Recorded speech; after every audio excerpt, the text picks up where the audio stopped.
All right, so we transition from hearing about the family of Jesus at the Christmas Vigil Mass to the Feast of the Holy Family.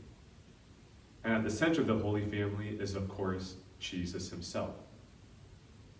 And he's meant to be the center of our families as well.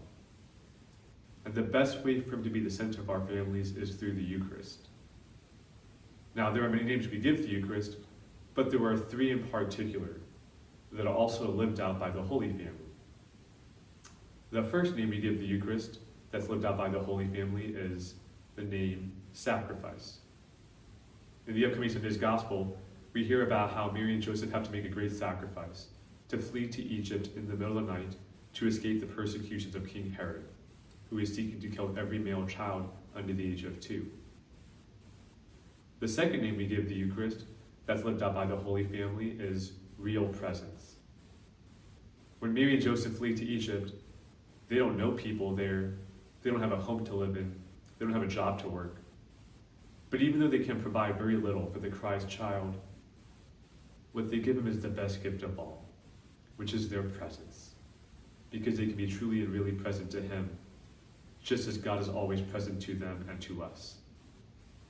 And the third name we give the Eucharist, that's lived out by the Holy Family, is communion.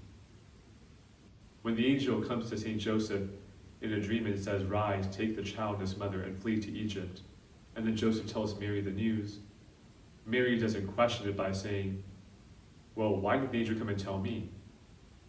I've heard angels before." But rather she trusts Joseph, and they think with one mind and act with one heart, because they live in communion with each other. And so for us too, we're meant to live in sacrifice, to be really present to our families, and to live in communion. And the way to do that is through the Eucharist. So I encourage each of you to attend our Family Holy Hour this Sunday at 3 p.m.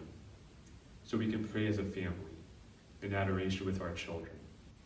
And if you can't make this Family Holy Hour, consider just coming at any point on any day to spend some time in adoration with your family before Mass.